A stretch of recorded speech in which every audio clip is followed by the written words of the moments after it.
Good evening, ladies and gentlemen, and welcome back to Red Devils TV, the realist channel on YouTube. Obviously, the layout looks a bit differently. We're trying to work on something new. But as always, we've got Matt to my right, probably your left, I'm not too sure. And obviously, a very special guest. You might know him off the United stand, but host Faz, well, Planet Faz, should I call him? But guys, thank you for joining me this evening. Obviously, it's a topic that I want to talk about, and a lot of United fans seem to be debating a lot at the moment. Obviously, Rasmus Højlund in form, super sub Scott McTominay, Diogo Dalot being our most consistent player. Who is Man United's player of the season? Now, Faz, I'll ask you first.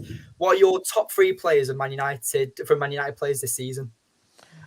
That's a great question, but I'll tell you one thing. That question, to answer that, would finish the show now. Right? Let's take a little bit of twist, and let's start with this question. What categories and what attributes are you looking when you're deciding a player of the season? What are you looking for?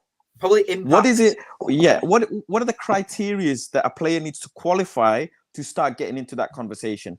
Because look, everybody has favorites or players that they like and whatever as such, but that can make your judgment clouded, right?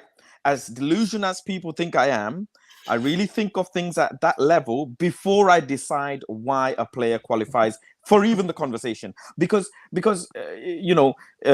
shit in mixture of loads of shit is still shit.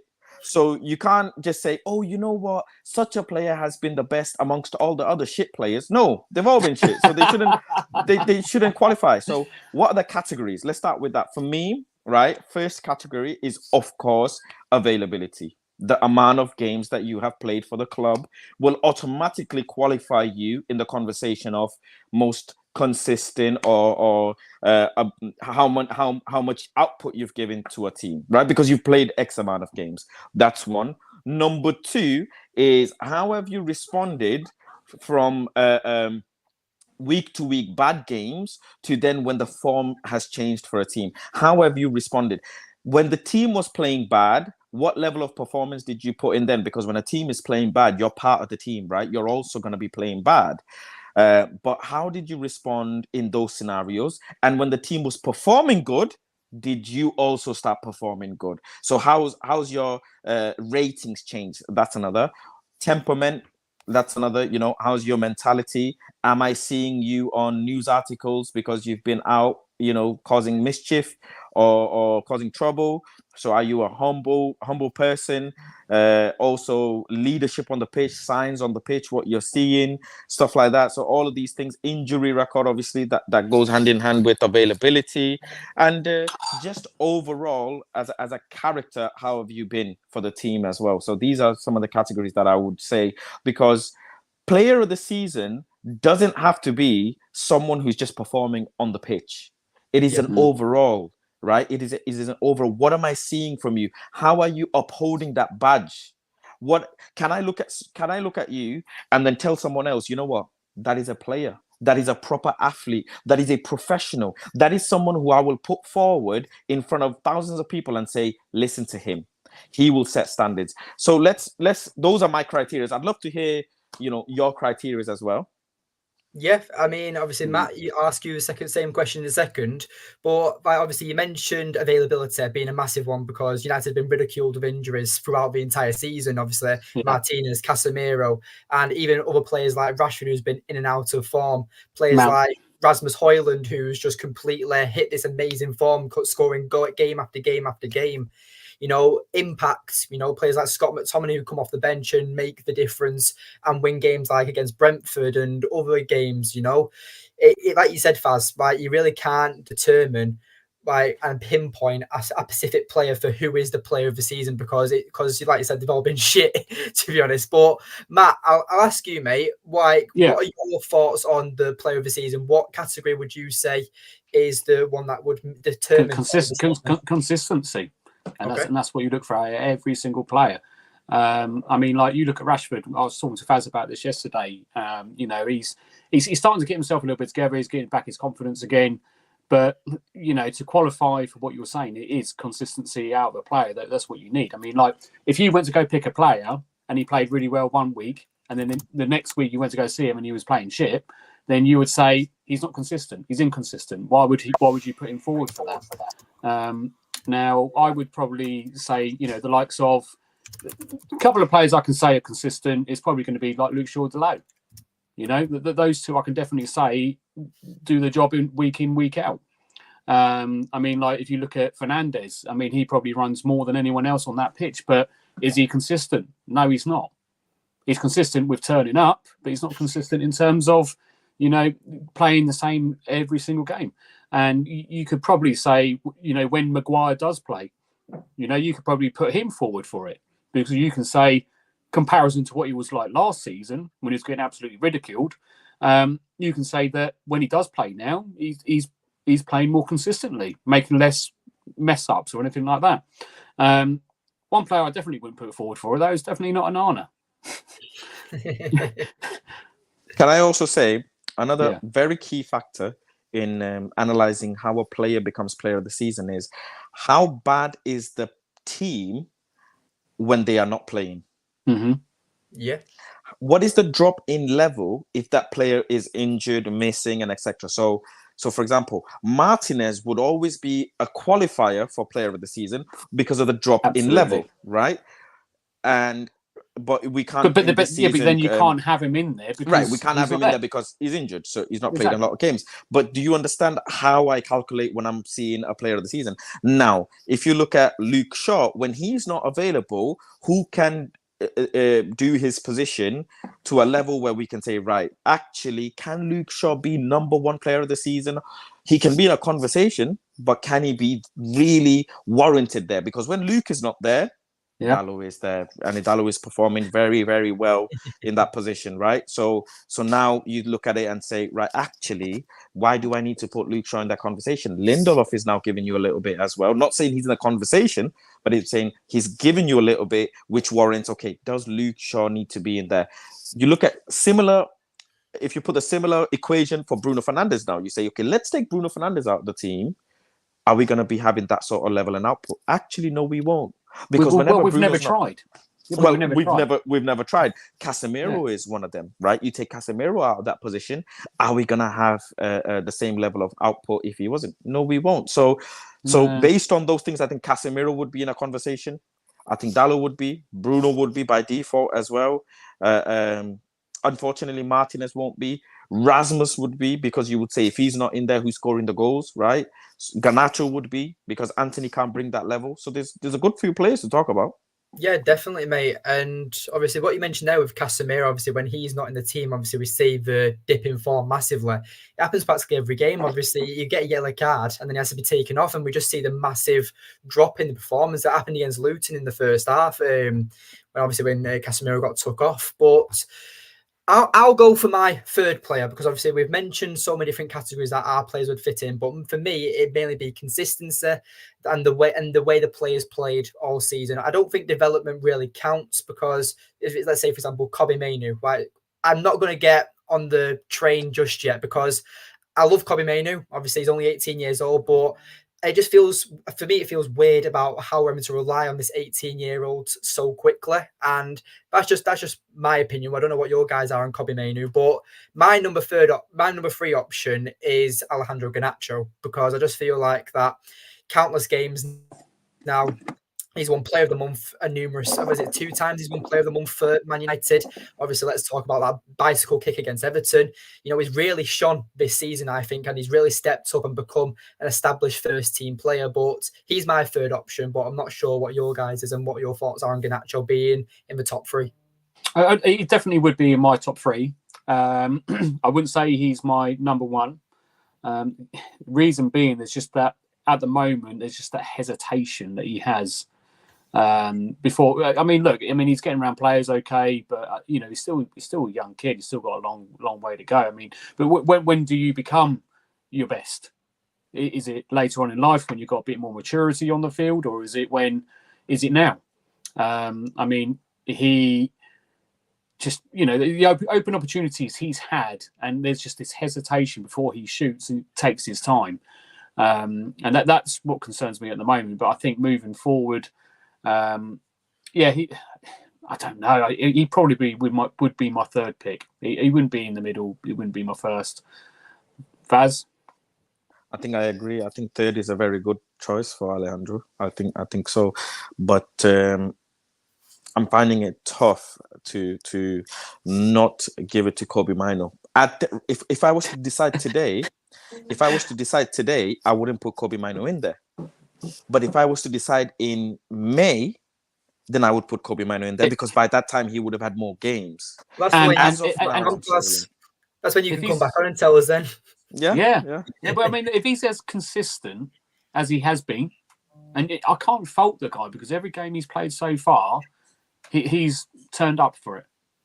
But I don't like the consistency metric. Do you not?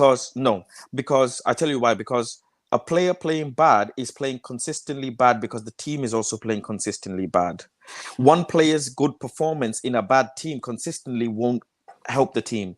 Understand what I'm trying to say? I might go over people's head what I'm trying to say. A player consistently performing in a bad team will not help the team as much as people think, because Man United have still been shit when David De Gea was winning player of the season, but he was player of the season because he was making saves. He needed to make saves. That's his job. An outfield player consistently playing well in a bad team, the team is still playing bad, even though a player is playing good. So I don't like that consistency metric. I look at it like team is playing bad. He's also playing bad, but what is the level that he's increasing by when the team is playing good? Because then if a player is consistently at a certain level when the team is playing bad, but then a player is still in that consistent level when a team is playing good, he's not really increasing, is he? No. And I have a name for that. The name for that is Bruno Fernandes. Yeah. Think of what I'm saying. Bruno Fernandes is consistently the player he is when a team is playing bad or good. He's the same player. And people think I have an agenda, but I don't. But really think of what I'm saying. I remember watching Ricky. You and Ricky were talking. I think it was to Beth and Kev on a fan forum once, and you two both agreed that selling Bruno Fernandes or putting Bruno Fernandes on the bench for a time being will be better for the team. Like, do you still stand by that? 100%. Because we don't have the sample size of seeing what that would do. I know what bringing on Fellaini does. I know what bringing on Scott McTominay does. I know what Marcus Rashford in the middle does. I know all of these other samples that I've seen. I know what left centre back Luke Shaw does. But I don't know what happens other than Weghorst playing a 10. That's all I know against Barcelona. I need to see dark days. Yeah, I need to see big sample sizes, consistent sample sizes for me to against different teams, against different tactics, for me to say, right, you know what, this works or this doesn't work. It could come now. If you do it, it works. You think, oh my God, Bruno can stay in bench. If it doesn't work, you shoot yourself in the foot and you say, oh my God, it didn't work. Reference Carabao Cup earlier on in the season. Remember we played Palace, if I'm not mistaken, where Bruno didn't play, and it was Hannibal that played in that position, if I'm not mistaken, and that was some of the best football we played. So that's the only thing I can refer to in the Carabao Cup when Bruno didn't play. Yeah, but who would you replace as that number 10? Would you go to a midfield three of like 2 8s and a number 6, or would you put someone like Mason Mount or Eriksen as that 10 to replace him? Listen, if I'm being deadly honest with you, and I hope nobody's listening, I don't think we have a good enough number 10 at all. At all. There's just Mason Mount doesn't excite me as a 10. I grew up watching, Wayne Rooney in the 10. Serious. You look at Neymar's, you look at Ozil, all of these other types of players. Andy Cole, serious number 10s, right? And you look at Bruno Fernandes, you look at Mason Mount, and you think the game is finished. It's over. You look at Jamal Musiala. He reminds me of those sorts of players, right? That can play the number 10. In modern football, the 10 position is finished, anyways. But if you were to ask me to pick out of the lot, it's gonna blow people's mind if you're not ready for this. Amad Diallo. I mean, he did play as a number 10 for Sunderland on his loan spell. Unless you're giving me Jadon Sancho as an option, which obviously you're not, but Amad Diallo. That's an interesting one, to be fair. I mean, Amad Diallo, I mean, you could say he's got that, you could say, frame like a Bernardo Silva, you know, that small, agile winger, like midfield type player. But I've always seen him as a wide midfielder or winger type. So would you actually try him through the middle? Yes, I would. It's a couple of reasons why. I look at football very differently to the average fan, very different. One, because he would draw in more fouls. Where is a free kick more dangerous, central or on the wing? Central. Thank you. He would draw in more fouls. I would, obviously, it would hamper him as a player, but if he uses it the right way, it is a talent to be able to draw fouls, right? It's a big talent. So that's one. Two, he's exceptionally well at holding the ball. He's got that Martial kind of DNA of the ball sticking to him like glue, which is so important for a team when a player can do that. Obviously, he's very skillful. He's got long range. He's got a great long range shot on him as well. And it's that intricacy of being able to pass so comfortably. Something that, who can I refer to? Maddison can do, for example. Yeah. You know, intricate passing, just in the final third of the pitch, things like that. So I would love Martial type of player in there as well. But yeah, Amad Diallo, these are the reasons why. Being able to draw fouls, you know, the best 10s in the world, they are great at making defenders doubt themselves. Yeah. Shall I go and defend? Shall I go and press him? Or shall I stay back? If I stay back, he brings the ball forward. If I go to press him, I leave the striker alone behind me. Right, so that's what the best 10s can do, and I think that's what Amad will be able to do for Manchester United if Ten Hag decides to use him. So go on, sorry, Matt, but I was just going to say, just hear me out. Feel free. This is just a bit of a toe punt in this one, really, more than anything. But the one player I would actually probably stick up in where Fernandes is, and I know his position on the field in and out all day long. But I would probably push Casemiro into there. I really would, because he's got the guts to push through. He ain't afraid to get his fastest eyes. I was expecting you to say someone like I don't know who was expecting you to say. There isn't. What option have you got? Are you going to stick Rashford there? No, because he falls over like anything. Are you going to stick Martial there? No, because he's going to leave at the end of the season anyway, isn't he? What options have you got that you can physically throw in there in our team? Now, if you're talking about trying to push through, like a proper number 10, have we? Like, we haven't got any good number 10. Obviously, Mason Mount, why did we sign him? Eriksen's, defensive liability. You know, he's a great passer, but he doesn't have the pace. He doesn't have the endurance anymore. And then, obviously, Bruno is a massive debateful topic. I mean, obviously, he's the club captain. He plays every single game. I just feel like Bruno's issue is that he just tries way too hard. He's in... Like, he just needs to simplify his game a lot more. I love Bruno, and I feel like that he's one of our most important players, and he's my second choice, actually, for player of the season. But at the end of the day, I just feel like that with Bruno, he just tries way too hard. I think Paul Scholes said it the other day, and I know Ricky has also said it as well, about how Bruno is just everywhere. He just free roams, you could say. Like, he's all over the place. You know, 1 minute he's second striker, right wing, left back. He's absolutely everywhere. He's like a Duracell battery. But at the end of the day as well, I feel like that with Bruno, he does get a lot of criticism now, and I think that's because obviously now being the official club captain, all eyes are now on him. Obviously, he's very petulant.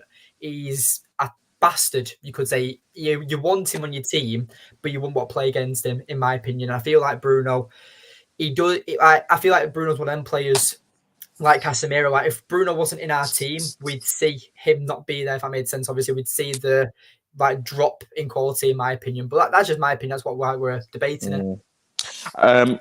Look, a 10, what's the fundamental job of a 10? Creativity. It's not winning the ball, is it? No, it's getting in there and right. It's goals. Not tackling. It's not tackling. It's not winning the ball. It's just simply when the ball ends up at your feet, because that's what everybody else's job is, to bring the ball to your field.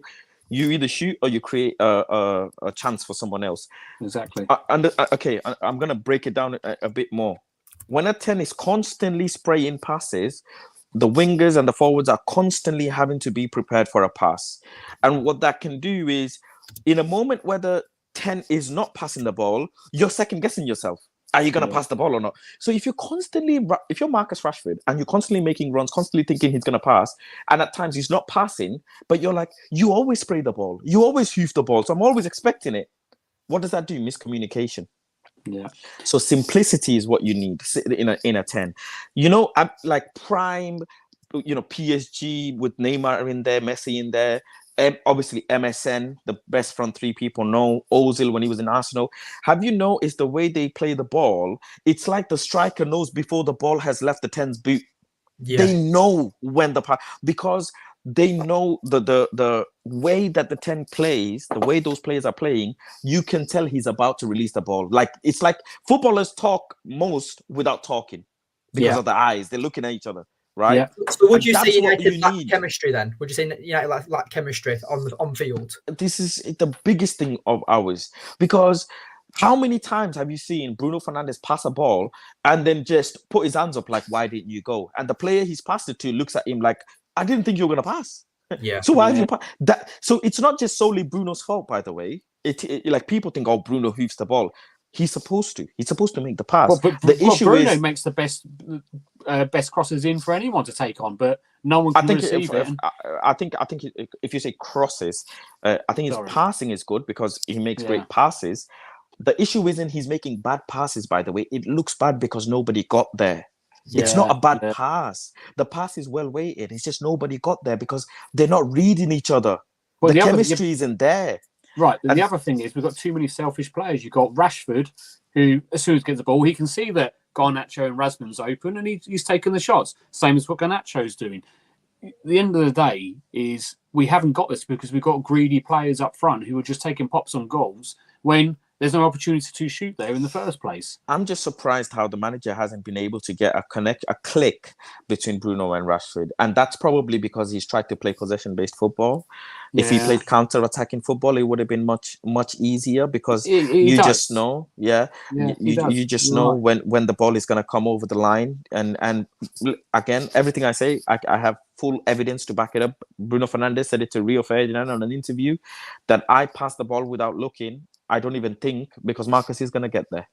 But Rashford and Fernandes did do this. If you remember the start of last season when they'd done a dummy run, Fernandes back-heeled it right into the feet of Rashford. Well, you don't even have to go last season. Just look at Chelsea game. Yeah. Just look at. But that's all. But that's all we need. We've got to stop this greediness going up front, and they've just got to, go right. Are you ready for this? Because this one's coming for you. Here you go. And there's but that's what I'm saying. There's just too much selfishness. I can see where Garnacho's coming from because he's like, I want to be like Ronaldo and score as many goals as I can. But he's taking silly pops at goal. I mean, we're playing. Okay, let's go back to when we played Luton. He had two open opportunities to score that, and to his left he had Rashford and what's his face, Højlund, right next to them. Open, waiting for the ball. All you have to do is go like that, goal. Actually, out of thinking about it now, out of respect for Bruno, I wouldn't give Garnacho the third place. I'd give Bruno the third place for player of the season because Anthony played a lot of games this season, don't forget. And the manager was adamant about Anthony. Even after his suspension, he came back, he went straight into the team. Bruno was playing all throughout those games as well. Garnacho only came back after Anthony had shocker after shocker. Loads of games Anthony had before he got dropped. So I wouldn't put Garnacho in there just yet. I would put Bruno in third and second. I would probably put Rasmus Højlund, in all honesty. Do you know what? I was going to say it's going to be a toss-up. I mean, it sounds really stupid, this, but just with... If you're going to go off goal scoring alone, then you're going to look at Scott McTominay, aren't you? And as much as I hate to admit that, because I'm not a big fan of him, but as I said to Faz yesterday, you don't see him on the field. He just disappears into the grass. He's not there. But then all of a sudden, bang, goal. And that's the sort of number 10 role is to look invisible on that field, and then boom, get in that goal and score. Exactly what he's done. As well, when he came on for Luton, I mean, we were kind of chasing the game with Luton, but a lot of people were panicking about when we were playing Luton due to obviously people were acting like we were losing. But at the end of the day, we were still winning the game. And McTominay, in the amount of time he played, he only completed 10 passes. Just you know what I mean? Like, I've made a video on McTominay saying that the importance of what he brings, he's like a wrecking ball. You know, once he swings, like he goes at full force, and then but when he comes back, he can't control it. So when it comes to McTominay, I think he's an important player and a very important squad player, but contender for player of the season, I don't think so. Rasmus Højlund, he was between him and Garnacho for my third spot because Højlund's just, I think the form in this, like, again, we could be doing this video at the end of the season and Højlund could be the first. He could be the Golden Boot winner if he continues scoring in every single game. You know, like Højlund for me is a top class player with world class potential. I think he's absolutely brilliant, and now he's found that confidence. He's scoring for fun, but yeah, I feel like that's with Højlund. We've also forgot about that drought at the start of the season, how frustrating it was, because we saw after that Aston Villa winner that he scored, how much it meant to him. It's clearly he fights for the badge, and he's definitely a player that's for the future, and definitely a player that Erik ten Hag should build his team around. But as if Erik ten Hag stays. I mean, I know Faz has his opinions on ten Hag, but yes, I do. Yeah, but at the end of the day, obviously, Faz, you've said that your second option is who? Sorry, Rasmus Højlund. Yeah, Rasmus Højlund. Yeah. I'll give it to Rasmus because it makes sense. Yeah, he's if we don't have him in the team, we know what the team is like, which isn't good. And on top of that, what's important is how he's helping other players play. The reason why Bruno Fernandes can't be second, and I'll give you reasons why other players can be second. Bruno can't be second because he still plays the same way, even when the team is bad or good or whatever. It's the same. It's nothing extraordinary. Have you seen Bruno Fernandes in any given day take 3 players on? No, you haven't. He would backtrack or pass through. I've not seen Bruno Fernandes, consistently make great crosses, for example, great free kicks. Why is Bruno on set pieces as well, Faz? Why next time you're in a press conference, you need to ask Eric why is Bruno on the set piece? Because Eric Ramsey is our set piece coach. Yeah. Right. And that is so why are you not with all due respect to Eric Ramsey, he's probably seen loads of videos on me because I've been on his case 4 years ago. But just because someone has a certificate, listen, there are doctors who are qualified doctors who are shit doctors. Engineers my doctor looks at Google. Engineers have built buildings that have collapsed. Just because Eric Ramsey is young and he's got a few certificates doesn't warrant him being a good set piece coach. Our set pieces are horrible. Funny, everybody. What's the first thing that comes into mind when I say set piece to you, both of you? Over the bar. Roses. No. But what is a set piece? It's corner kick and free kicks. Free kicks, yeah. Right. But what's another set piece? What do you mean? There's a third set piece. No. Penalty. Throw-ings. Oh, throw-ins. Why our throw-ins? Like, this is the level of This football. is why I miss Gary Neville. I look at football so different. One of Mourinho's main ethos, when you have a throw-in, do not throw backwards. Yeah. Go and check this season how many times we throw backwards. This is why my brain works so 100 miles an hour. Because I'm looking at football like this when I'm going to the stadium. Like, why are our throwing shit? Okay, we'll go back 2 seasons ago then, Faz, when we used the back pass all the time. Not good. But we don't do that so much anymore, the back passing. Go and look at this season, you will see. You will see how bad. Yes, we are losing duels from throw-ins. So bad. A throw-in is a perfect opportunity for you to draw players in and pass intricate passing triangles or whatever way you pass and spray the ball to the opposite side.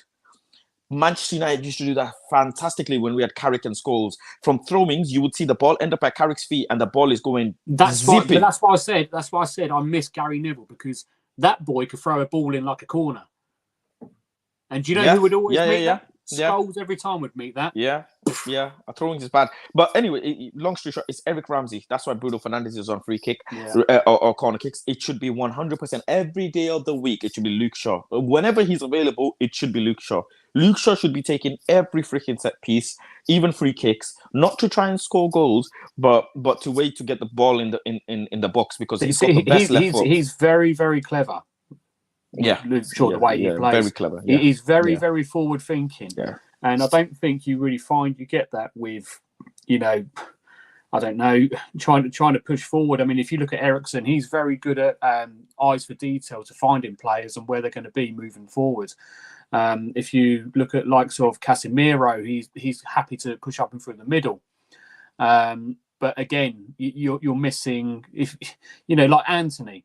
I've seen it so many times this season with Anthony. He'll be running up that right wing, and there'll be a player there, and he'll just go, stop, turn around, pass back. He won't try taking him on at all. But this is your manager's football. Don't blame him. No, well, I kind of do blame him in a way, because he should be going, you know what, I'm not going to listen to the manager because this ain't working for me. Because I would do the same thing. And if the manager says to me, why am I not doing that? I'll be going, because it just ain't working. Well, if a player does things, well, a player will only do things if it ends up working. But even then, a player does things that works, manager's going to complain. Yeah. You're still going against the manager, even if things are working. Thierry Henry, prime example, remember? Yeah. What game was it where he scored like a hat-trick and manager took him off? He says the story himself. I scored a hat-trick, manager took me off. Was that against Middlesbrough? I don't remember the exact game, but Thierry said it in an interview where manager took me off and I scored like 2 goals. So I'd still play it to do what the manager wants them to do. But I'm sure Rashford could shoot more and score more goals, though people would hate him for it. Yeah. But because we want him to listen to what the manager wants. So I'm sorry, but Anthony, as much as I don't blame Anthony for anything other than the manager should be sitting with Anthony and saying, right, let's actually look at how Salah plays.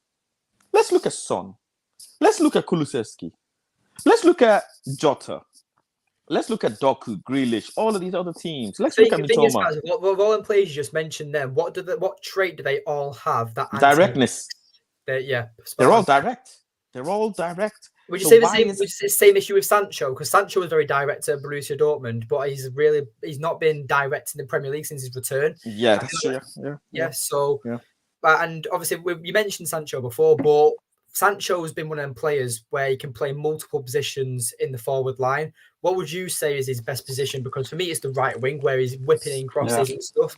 But obviously, as you mentioned, the number 10. If he is to return in the summer, where would you play more? Do you think it's curtains for Sancho and Ten Hag? It's curtains anyways, but if I had a choice, I'd play him on the left. Left. Because Rashford's right foot crosses are fantastic. Yeah. I would play him on the left because I get better output from Rashford from the right. So you wouldn't put Sancho in replacement for Fernandes? If I had the option to, because it seems like Bruno's untouchable. Yeah. I'd mix it up. Front 3, I'd mix it up. Middle 3, I'd mix it up. Because I'll tell you why. Because not only that I get a better cross from Rashford on the right, I don't get any crosses from the right at the moment other than Dalot. Yeah. So if I play Rashford on the right, again, listen to the layers, yeah? My brain is going to overheat. 1. I can see it. 1. You get 2 right-footed players on the right-hand side that can both cross. Dalot's great at overlapping. He's very good at reading the ball when he needs to overlap or underlap. So you get 2 players with right foot that can cross the ball. That's great. Rashford can shoot with the left as well. That's another help as well. On top of that, you minimize Rashford shooting the ball unnecessarily because he's on the right side. He's not going to cut in. If he needs to shoot with his left, he can. But because when he plays on the left-hand side, what do you see him do? Cut in. As we say, running to blind alleys, right? If he plays on the right-hand side, he has no option but to cross. He has no option but to cut it in, right? So that's another output. Sancho on the other side, he's a fox in the box. He loves to fake shot, cut back, fake shot, and then pass the ball. Yeah. He's so good. He's just a natural creator. That's all he loves doing is create. So you don't have to worry about him. On top of that, even though on that side I'm putting Sancho, have you seen Marcus Rashford ever cross with his left foot? No, because he can't. Right, he can't. Neither can Sancho. So I'm not replacing a left-footed cross. I'm not missing anything. It's actually, I'm getting a player who's more creative on the left-hand side. But that's what I'm saying. I would put Garnacho on that left-hand side. I could put Garnacho on the left-hand side as well. Yeah, that's an option. What about Antony being on the left-hand side then with his left foot? That is an option, but none of them are as creative as Sancho. None of them. On Sancho's day, on his ability. Sancho's seen as more of a supportive type winger, isn't he? In my opinion. Yeah. On top of that, don't forget the secret weapon, Luke Shaw. Yeah. Who can overlap, and we know Jadon Sancho loves fullback that will overlap, that can help him create as well. So overall, you get like 2-3 times the more creativity by There's putting only Jaden one on the problem. left, Sancho on the. Only Go one on. problem. We're missing out Garnacho here. No. We're not missing out. He can sit and learn. You're young. Yeah. You have four. At his age, the fact that he's playing this many minutes is a blessing for him. Anyways, he should be. Players like at that age are still in academy. Players at that age are still in championship getting loaned out. So I wouldn't even be against loaning Garnacho if the team was performing really well. Yeah. If the team was performing really, go and get loaned out, go and build your physicality, get your experience, get your minutes, and then come back. You know, unless you're superstar world class level, then you end up staying in the team. But if Man United was really firing, Garnacho would probably be loaned out to get more experience and then come back. But when you have senior players who are on such big wages, they warrant to be playing, innit? That's just how it is.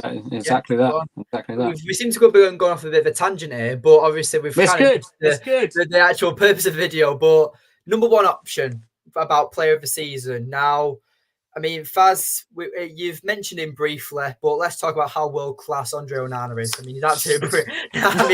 Cheers, I'll see you later. Diogo Dalot. For me, Diogo Dalot is my player of the season. He's been, without a doubt, our most consistent player. Faz, I mean, you've read my entire script, mate. I had it all written down about how to completely talk about how great Diogo Dalot is. But for me, he's so underrated. He's only, 24 years old? He's got so many years ahead of him. And Mourinho said it best when was it Mourinho who signed Dalot and said how good this guy's going to be. I remember during the COVID season when he went on loan to AC Milan, and they almost bought him from that loan spell, but then I think it was Ole who rejected it, or the Glazers, whichever one it was. But no, Diogo Dalot, Faz, take it away from what you've already talked about. But I want to hear more from you guys first. Yeah, that's fine. I want Matt. You can have your say as well, and the comment section as well. It's yours, Diogo Dalot, before we continue this, so it's yours someone else. Right. Okay. Look, I like Dalot. The only thing I think that he's not good at is backtracking quick enough. That's the only thing I would say. Moving forward and actually getting it into crossing for the ball and moving in, to get onto that right hand side and cross the balls in, he does it beautifully. But his backtracking, he struggles. I'm sorry, but he does. I think you saw against Luton. They run past him and he was walking behind them. Why is he not chasing that down? If that's the position you're in, why are you not chasing it down? And I've seen it many, many times, him do that, not backtrack quick enough. But look, don't get me wrong. He's 24 years old, as you said. He's still got a long way to go yet. He's nowhere even near his prime in football yet. And, I wouldn't be adverse to say, again, like you said, Faz, if the team's doing well, and then you can stick Wan-Bissaka back in there, who has a lot more experience than he does, right? To loan him out, maybe get that experience, or sit back and watch for a little bit more. But I mean, his moving forward from box to box is fantastic. It's just the only thing. Okay. Yeah, go on. Who's the best right back in the league right now? Yeah. If I was going to put a finger on it, I'll say probably Walker. Okay. Very, very good. And he's great at going forward and coming back. Yes.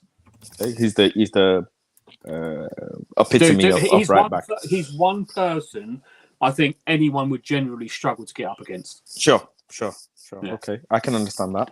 Now, how old is Walker? 28, 29, isn't he? I don't know. Or maybe even in his 30s. Kyle Walker, yeah. I can't even remember, dude. I swear, he's got a receding hairline at that point. He's at least above 30. Any 31, 30. Oh, no, he's 33.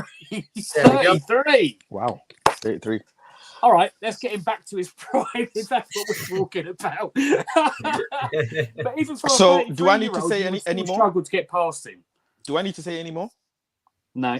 At 33 years old, you are telling me a 33-year-old is the best right back in the league, and yet people have qualms about a 24-year-old, a decade less, a player who's got 1 decade. Do you know in 10 years we could have cars that are taking you to the moon? In 10 years, it might not be us talking anymore. It might be AI talking about 10 Manchester years, United. 100,000 subscribers on Red Devils TV. You never know. You never know. 10 years is a lot. And you're comparing to a 33-year-old, right? That is what I'm saying. The metrics that people use to look at football is, I'm sorry, not against Matt, but in general, is so messed up. It's absolutely messed up. I feel like what the issue is with Dalot, he gets sucked into the conversation of Trent and Reece James. Let's even go with Trent. Yeah. Let's go with Trent. You know, Trent has a baby. I think Trent Alexander is probably is probably top. If I'm putting okay, but who's Trent's babysitter? Van Dijk. Thank you very much. One of the best centre backs in the world. Henderson used to do that job, and Henderson mentioned in his book sacrifices. I made sacrifices for Liverpool. I wanted to, again, everything I say I have evidence for. I don't bring it out of my arsehole. It's all okay. out What there. about, all right, Hakimi? Fantastic Same player. age, he's 24. Fantastic player. Now, if you ask me, if he was in Manchester, if he was in Manchester United, I would be having conversations with Diego Dalot. I would be calling him at 2 a.m. and saying, "Fix up." Yeah. If he was, listen. I don't have any qualms if you're mentioning players that are not in the Premier League that are better than Dalot. I don't. But when in the Premier League and in Manchester United, you don't have any. I only have a problem with Manchester United fans. I don't have a problem with PSG fans. I don't have a problem with Barcelona fans, with Balde, Araujo, and all of them. I don't have a problem with Bayern fans. I have a problem with Manchester United fans degrading Manchester United player for who he is. Yeah. Why is it that you find it difficult in yourself to see what he does? The reason why he goes forward is because what your manager says him to do. Yeah, but that's what I'm saying he's good at. Especially this new transition now where it seems that when Luke Shaw's fit, he seems to be like the left-sided centre-back and it goes to a back three and Dalot moves into midfield. So Correct. he has that. So with Dalot, clearly Erik ten Hag has more faith in him than the left-back with that attacking output. I'm surprised you even say that he has problems backtracking because he's locked up Saka before. And some would say Saka is world class. So would you? So here's a conversation then. Right, he's our best player in Manchester. Let's say, for example, like let's say Mainu gets injured again, right? Obviously, let's hope this doesn't happen, right? But could we experiment maybe with a midfield three of Casemiro, Dalot as the 8 and Bruno as a 10, and then have Wan-Bissaka at right back? Maybe because then you've got Dalot being up and down the game, up to each box, maybe because obviously we know he can score from outside the box, like Sheffield United pre-season against Dortmund. Obviously, how fast he is. I think last season he was our fastest player with the sprint time. So he's got the physicality as well. He's also quite tall. What is he? 6'1". So yeah, I think he's got a lot of attributes to be maybe a midfielder. But would you say just keep him as a?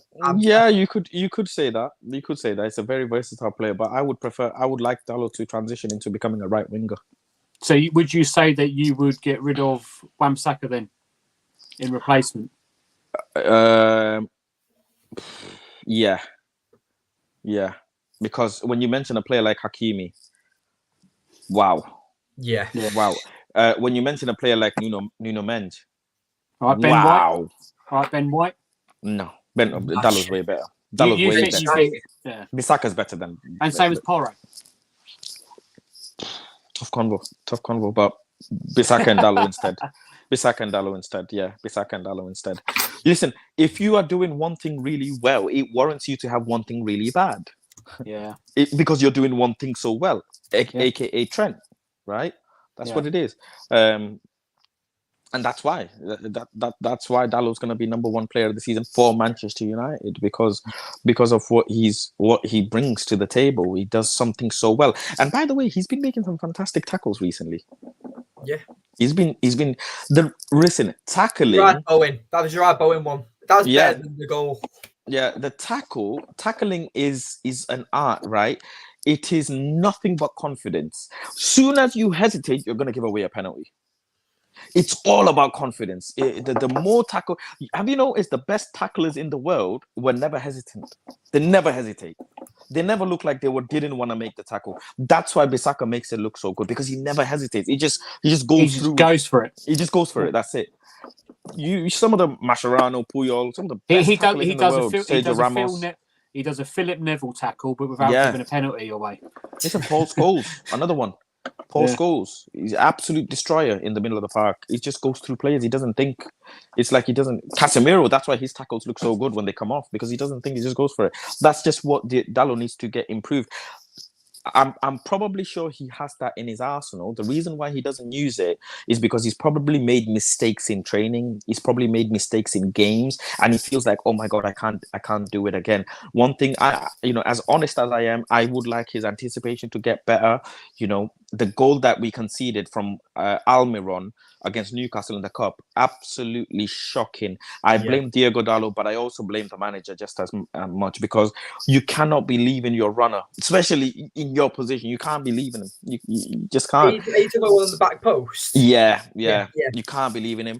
The one against Wilfred Zaha, you can't be doing that as well. That you should be winning your physical battle. But again, testament to the players who are scoring the goals as well, that they're good players that are doing that. So these are some of the things. But in the midst of everything that he brings, if you take him out of Manchester United, the drop in level is too much. It's way too much. Yeah. And the fact that he can play left and right side. I feel like Wan-Bissaka's a bit too slow in the transition as well. At the same time, when Dalot was just straight up the pitch, you know exactly where he's going to be. He's going to be over that halfway line as soon as United start that pressing or that counter-attack. I'd say that, like you said, his anticipation obviously needs to improve. But again, like we said, he's only 24.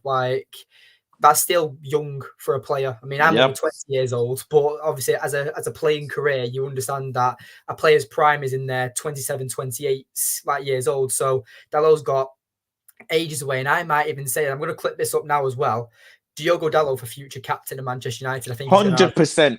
Yeah. 100,000,000%. Without a shadow of a doubt. There's not even any doubt in it. There's only one other person I would probably give that to if it wasn't Dalot. It probably would be Luke Shaw for me. No, Luke Shaw for me. Luke Shaw all day long. Can't be. This guy's too injury prone. Not at this point now. He's in his GP too much. What you think? Yeah.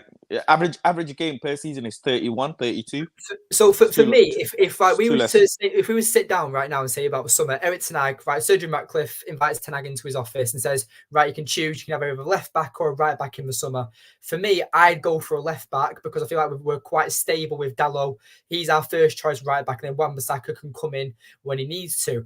I'd be going for someone like Grimaldo. I absolutely love Grimaldo. Do you not like Malacia then? I thought he died, to be honest. I don't know where he's been. To be honest.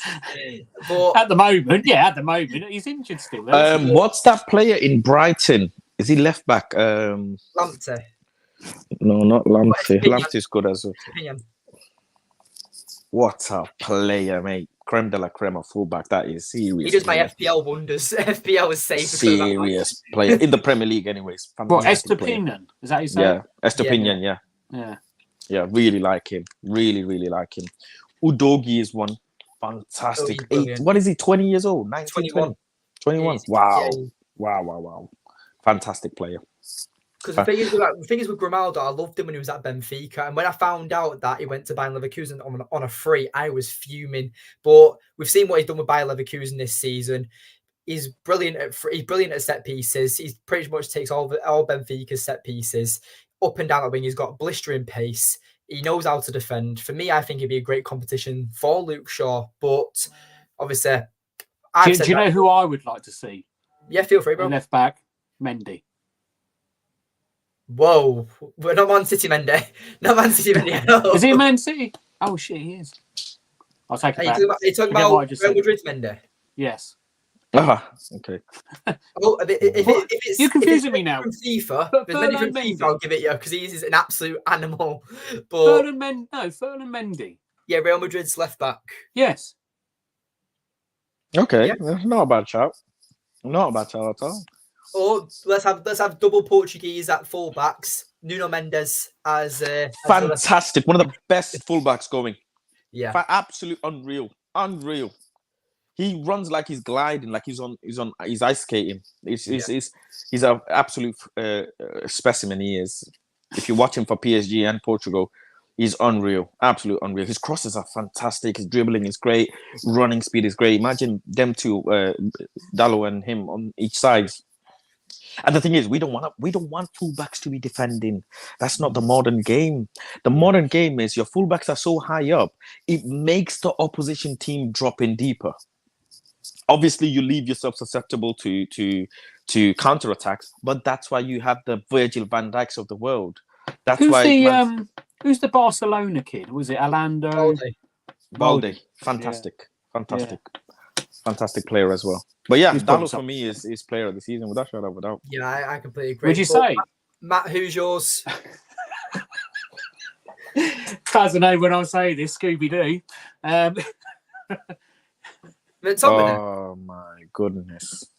Here you go, McTominay. Look, I can't stand watching the guy play, but I'm sorry, but he's the only guy that's saved us so far this season by getting us the 3 points on more than one occasion.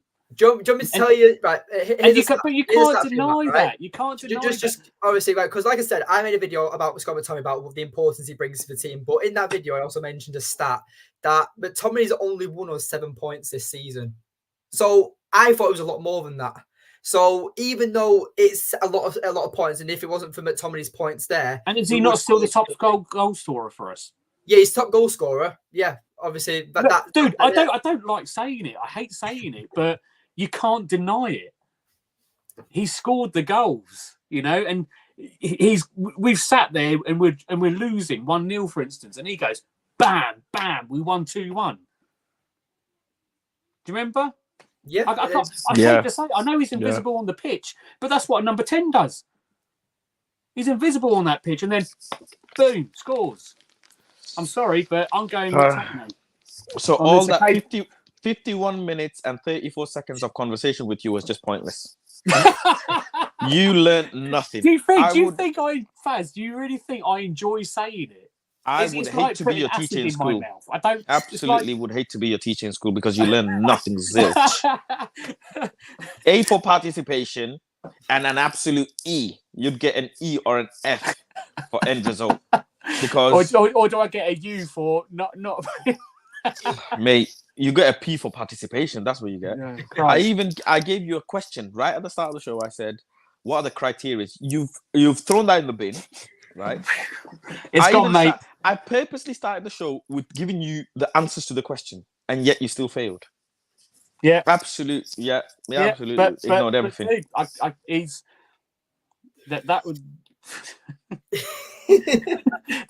There's just no one else that sticks in my mind that really does it. I know you're saying that, and you're saying that. Just spoke about that's what we're talking about. Well, by the end of the season, you might have to give it to Andre Onana because of the amount of shots he's faced.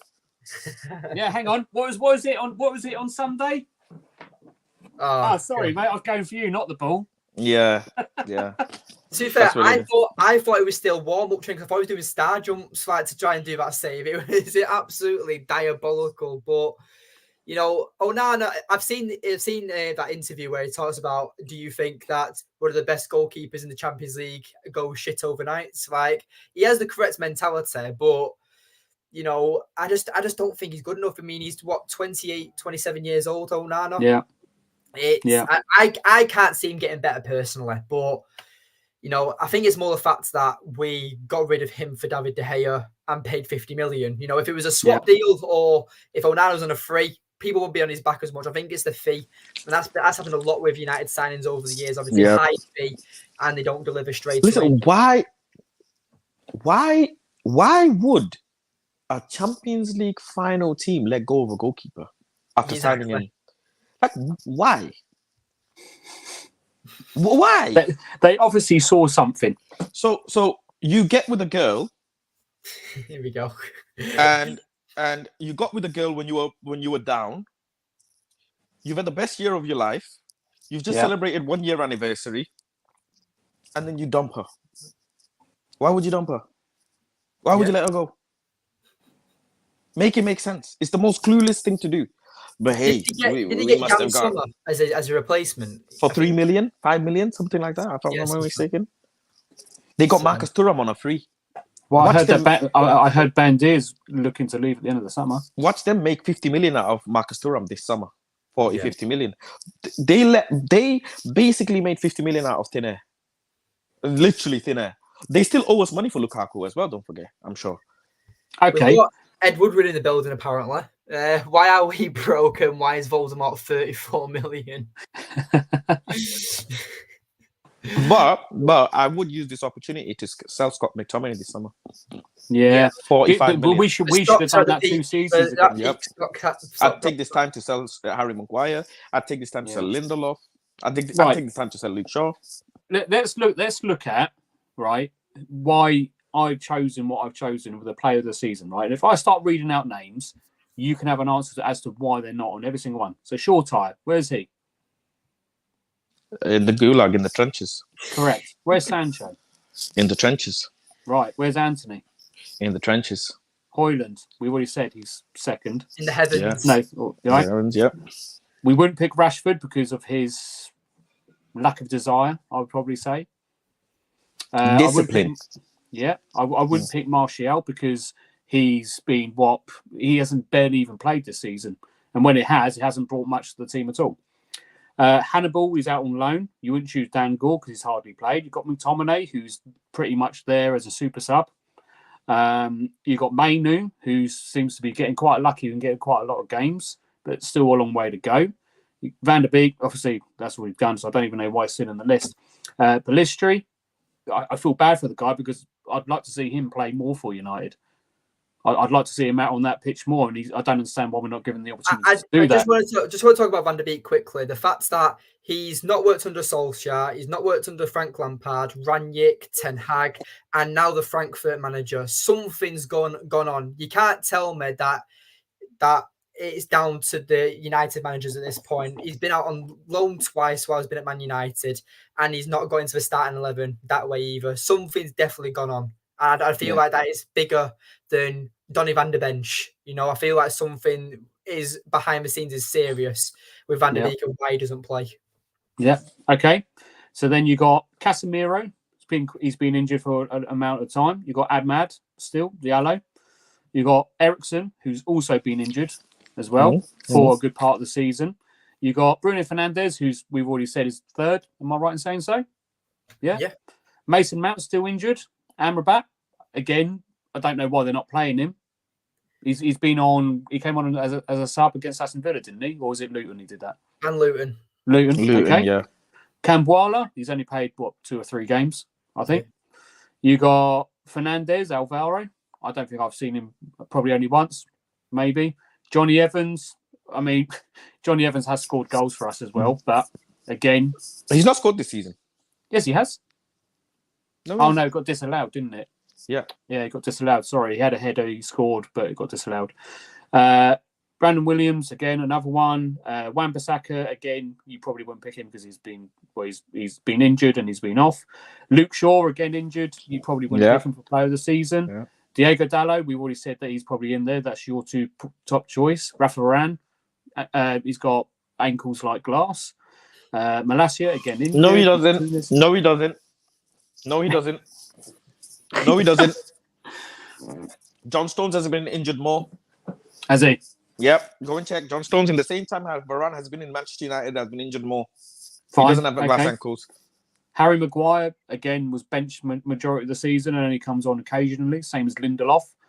And then you've got the 3 goalkeepers. Onana, who just keeps letting the most ridiculous goals in. Tom Heaton, I think I've only seen him play, not even this season. I think I saw him play last season. Who's the third keeper? Huh? Who's the third keeper? Well, yeah, and then you've got Bandir, who they've only played once. And that wasn't and that wasn't the best game either. So this is why I'm saying probably the top 3 that you're going to be choosing is going to be those.